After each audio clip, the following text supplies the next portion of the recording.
You're listening to the Artist King podcast.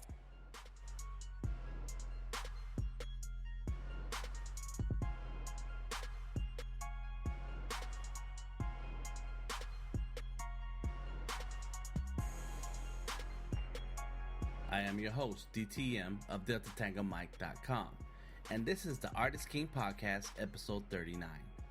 I want to remind you that tonight is the Black Book Conversations meetup at OHub, 6 p.m. Bring your Black Book and create something, and at 7 p.m., the art business discussion begins. Tonight's discussion centers around the making of art and money. Does it go together? Should artists get paid for their work? And what are artists doing about it? We will mention art goals, galleries, street art, group and solo exhibits, and how goals are necessary in any art career. For more info, check out artistking.org. On this week's podcast, we have an interview with Veezie Forbes. Veezie is the mastermind behind the Players Preferred brand that offers clothing, art, and accessories of all sorts.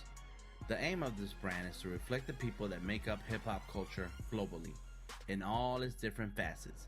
Check out his hip-hop inspired designs at playerspfrd.com and connect with Veezie on social media. He is on Instagram, Twitter, and Facebook. Each week, we will shout out to MexMannyBeats and SouthSideSickest for the official Artist King podcast theme music. Check them out on twitter.com/MexMannyBeats and soundcloud.com/MexMannyBeats.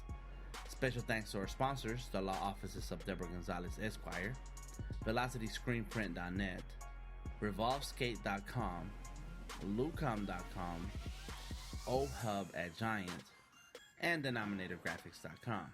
Keep your eyes open for the 2015 launch of AzaleaCreativeGroup.com, professional branding and marketing promotion strategies for your business. Level up your art life in 2015. Check out the upcoming events, classes, meetups, workshops, and resources at artistking.org. Artist King is committed to empowering artists and entrepreneurs through education, community, and connection. Get out and learn so you can earn. Let go of the starving artist title and move into the thriving artist art life. Now on to the Artist King podcast interview with Veezie Forbes.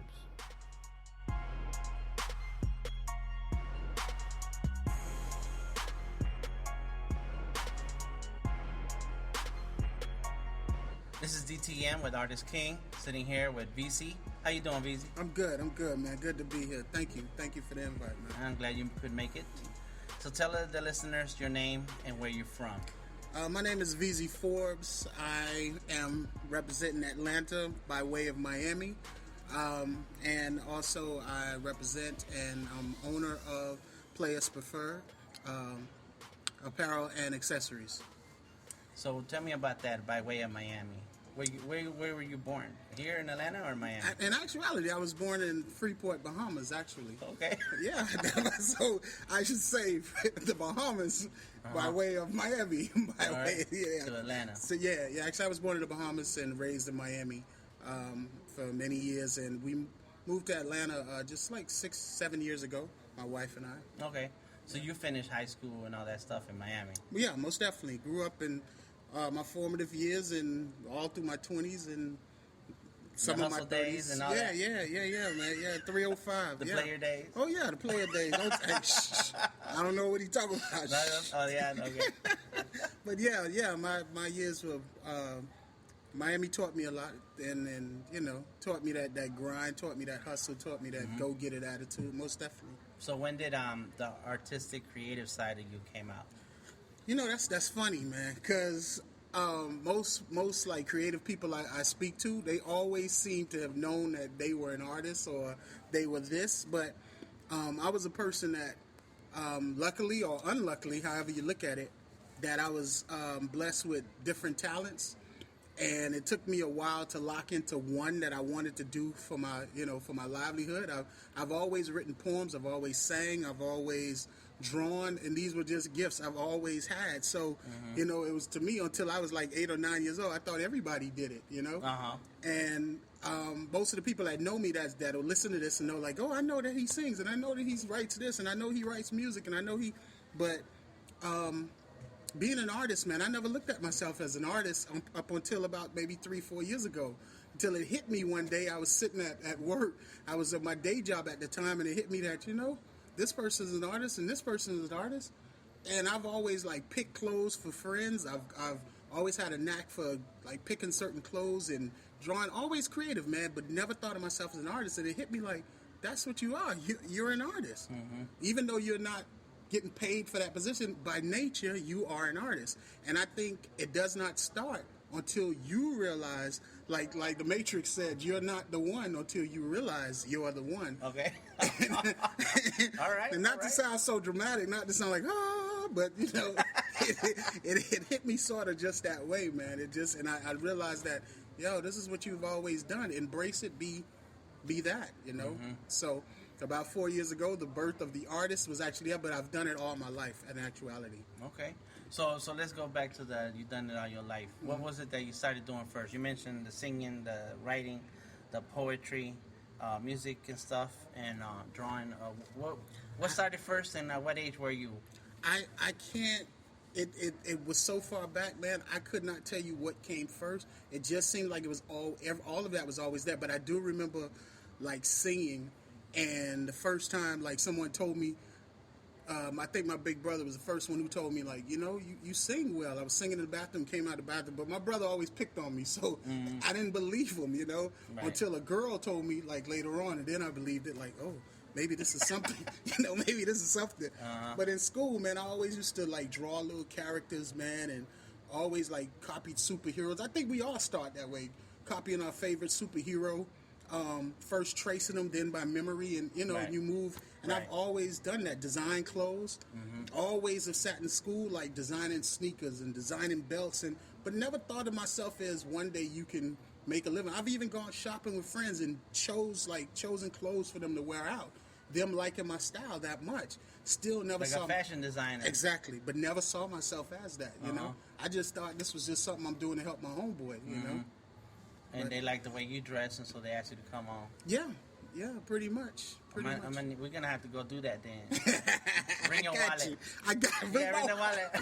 I got you. I got you, man. Bring I got you. So okay, so you make it to Atlanta. Why did you move from Miami to Atlanta? What's in Atlanta? I came to Atlanta, and I know this sounds real punkish, but I'm gonna keep it 100. All right. But my wife and I, my beautiful wife, then my girlfriend at the time, we up and came to Atlanta, kind of escaping a hurricane that was on the way to Miami. Okay. And we just came to Atlanta like on a fluke. I had money, so I was like, we should run to Atlanta, go to Atlanta and just chill. And we came to Atlanta, man, and I fell in love with Atlanta. I got here like on a whim. We packed, must be in like 2 hours.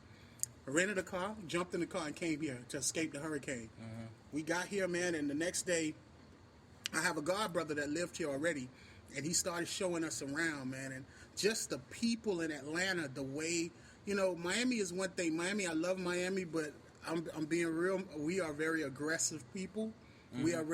We don't, when we pass each other in the morning, we don't say, hey, hi, good morning. It's none of that. It's just like, as you walk by, Here, people, like, spoke, and it was just a breath of fresh air. I love the people, and it embraced, they embraced me, and right away a woman walked up to me like, hi, how you doing, son? And I loved Atlanta. I loved the houses. I loved how the people were so progressive. And 6 months later, I came back and I bought a house, man, and we never went back, man. Okay. We didn't look back. So had you visited Atlanta before? As a little boy, I was not enough to remember. I was like, I don't know, like maybe 7-10 years old, and not that I could remember it, Right. But when I came a couple years ago, just on that visit, that first visit, I knew. We came back like 2 or 3 times after that, just looking for a home. And man, I came, like, we found a home within a 6-month period.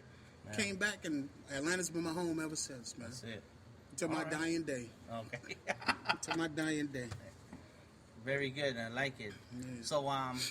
So when you came to Atlanta, when and you say you were at your job when you decided that you were an artist. The epiphany. Yeah, you had that. Yes, right. Yeah. The realization. Yeah. So what were your immediate thoughts before that epiphany? What was it that you were working on or drawing that made you look around that you know what, you are an artist and you've been doing? I actually was sketching a T-shirt. Well, it wasn't the sketch itself at that time was not in my mind to go on a T-shirt. It's just I was doing a phone job where we were in the mortgage, so I took incoming calls. So all day my hands were moving. Even on the phone, I would be sketching all the time. So I was basically sketching out the scene that you would see on one of our T-shirts right now with the guy holding up the flag, and it was the player's preferred flag. I was actually sketching that, and just the thought kind of hit me like, yo, these should be like, I should be doing more with this. And people had always said that. People, like my superiors, they'd always come by my desk and see me like designing watches or designing sneakers. And again, none of this was for a clothing line. It was just my own taste. This was spilling out of me regardless. So, the thought then, like me getting paid to do this was like, wow, that's something. But everybody kept telling me like, you should be doing it, man. I would be designing backpacks and sneakers and watches and just sitting there doing this all day. And I think that's nature's calling. When nature is saying, when the universe is saying to you, this is what it is. It gives you clues and it gives you hints. Like I've heard Oprah say before, it gives you clues and it gives you hints, and it speaks louder and draws you in more. And it was just sending people to tell me, this is what you ought to be doing. This is what I really liked. That was, right. That's my nature, And so then you have this realization, I am an artist. Yeah. And what's the next step after that? The next step was actually I had to take time. I took about a year to do my homework and kind of researching. I knew then I wanted to go into clothing, and I wanted to, because again, this was all I was drawing was clothing related things. So I said, let me put a clothing line together, and I started talking to my wife about it. I started doing the research on, what's in the marketplace, how do you go about making it an actual business, and start progressing in this. And me, I've never been the type to want to jump into something and not know, like I don't play in a game that I don't know the rules to. So I want to do thorough research. So I took about a year while still like on the job. I took about a year. Maybe I shouldn't have said that part, but while still on the job, taking about a year to read and bring myself up to date on different business related things related to the fashion world, things kind of researching trade shows and designs and software, everything that goes with it, man. I had bought a really nice book that when people come to me now and they ask me, no, Veezie, how do I go about starting a clothing line? I'm never selfish about it. I always want to pass the information on to help other brothers and sisters, because like I arrived at my destiny. I think my word of telling you that is maybe helping you along your destiny, and I never want to be selfish with the information.